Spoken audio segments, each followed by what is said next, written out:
आजकल माता जी ना हम बहुत सुनते हैं सोशल मीडिया के माध्यम से किन्नर के साथ शादी की, किन्नर के साथ ये किया। तो सच में क्या किन्नर के साथ शादी कर सकते हैं और किन्नर शादी करते हैं?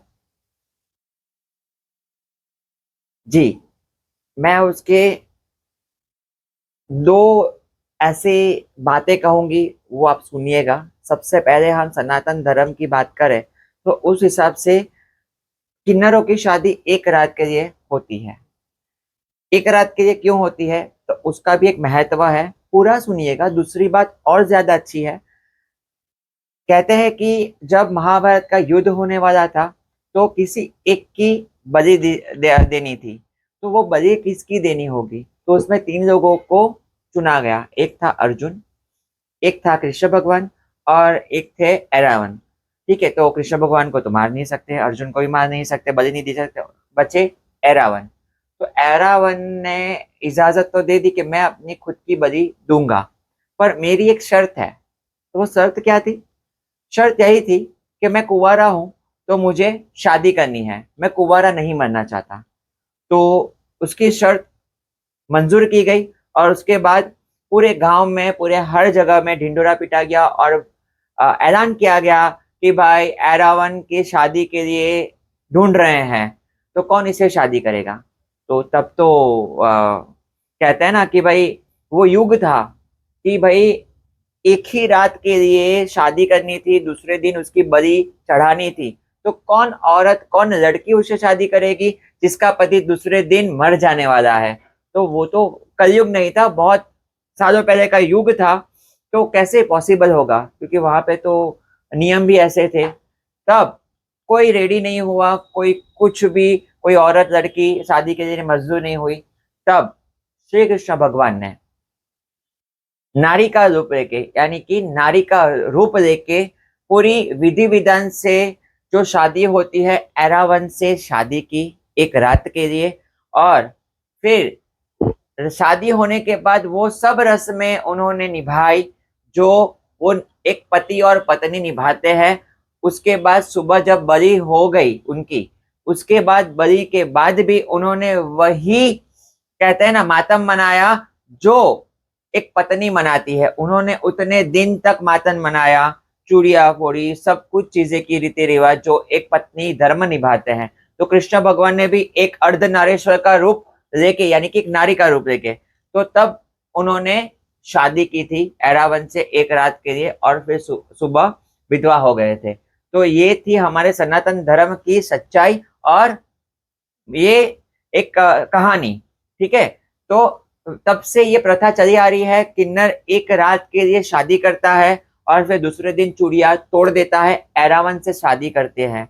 तो ये एक हमारी सनातन धर्म की सच्चाई है। अब रही बात दूसरे पॉइंट की। दूसरा पॉइंट क्या है? अगर प्रैक्टिकली देखा जाए तो शादियां तो हमारी पहले से ही हो रही है, होती आई है।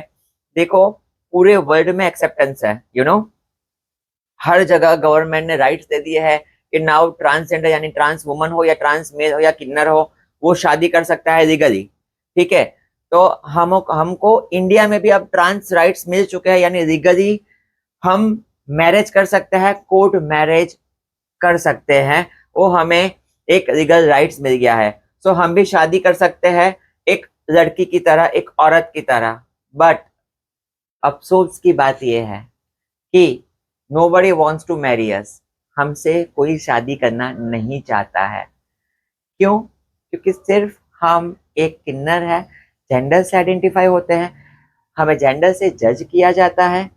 अगर बाहर की कंट्रीज में इतना एक्सेप्टेंस है कि भाई, बाहर की कंट्रीज में, इंडिया में कुछ स्टेट्स है वहां पे भी एक्सेप्टेंस आ गया है कि भाई अब ट्रांसजेंडर, ट्रांस वुमन हो, ट्रांस मेल हो या किन्नर हो, शादी करके बहुत खुशियों से जिंदगी गुजारते हैं, मैंने देखा हुआ है।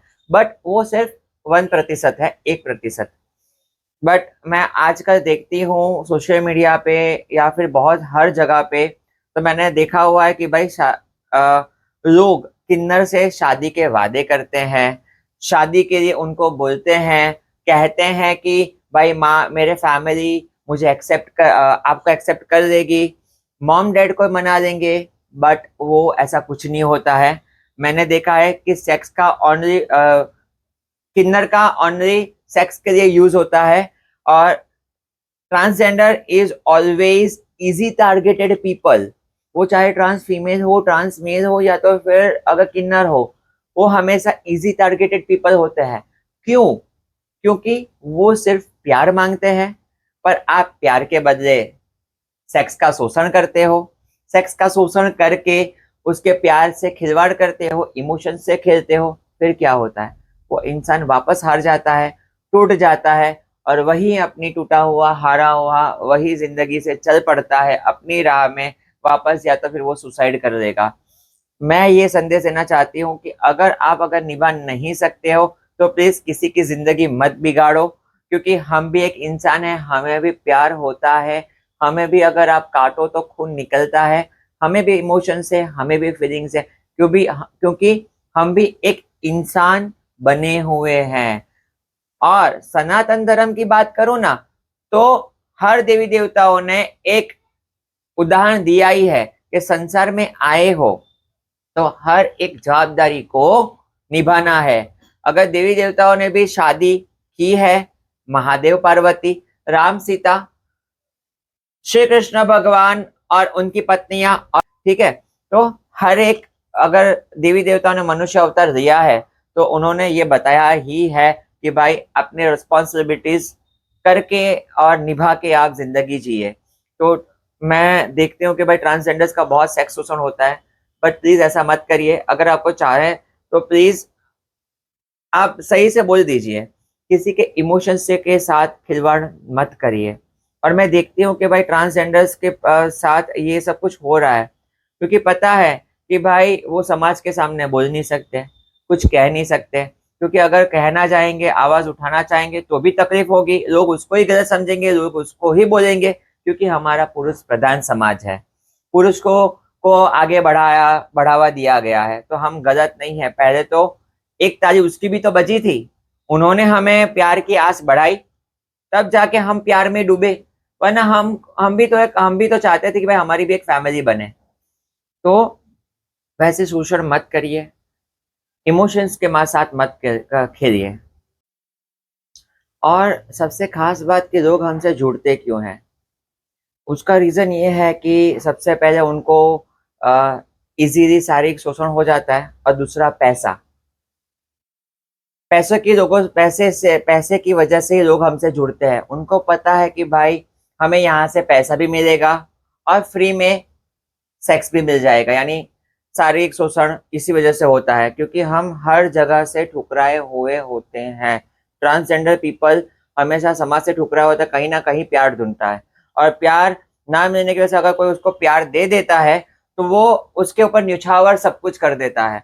पर वो न्यौछावर सब कुछ कर देता है, उसमें सामने वाला फायदा उठाता है कि भाई इससे पैसा तो मिल रहा है, और पैसे मिल के मेरे मोबाइल मुझे मिल जाएगा, मुझे बाइक मिल जाएगी, मुझे गाड़ी मिल जाएगी।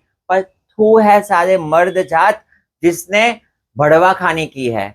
आप एक मर्द हो और आप ऐसे कर रहे हो, तो आप तो हमारे से भी बदतर हो, आप तो मर्द में आते ही नहीं हो। तो प्लीज, हम प्यार के भूखे हैं। अगर हम आपके पास आ रहे हैं तो उसका मतलब ये नहीं कि भाई हमें सिर्फ और सिर्फ शारीरिक रूप से हमें सेटिस्फाई होना है, बट हम प्यार के भूखे हैं। प्यार ढूंढने के लिए हमारा शारीरिक शोषण होता है, और हम समाज में सबसे इजी टारगेट हो जाते हैं। And you know, we are as beautiful as woman. हमें देख के सिर्फ आप जज मत करिए। मैंने आगे ही बताया था कि भाई एक वेश्यावृत्ति करने वाली स्त्री और एक घर की स्त्री, दोनों में डिफरेंस है।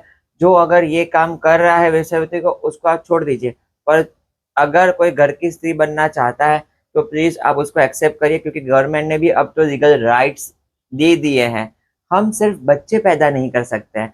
वैसे तो काफी सारी वुमेन्स है, स्त्रियां हैं जो बच्चे पैदा नहीं कर सकते हैं। अब तो डॉक्टरों की टेक्नोलॉजी से हम संपूर्ण स्त्री बन जाते हैं, स्त्री बन सकते हैं। अगर आप लोगों का साथ हुआ तो हम भी किसी की बहू बनना चाहते हैं। हम भी चाहते हैं कि हमें कोई प्यार करे, हमसे जुड़े और एक फैमिली बसाए। और हमारे भी बच्चे हो चाहे हम एडॉप्ट करें।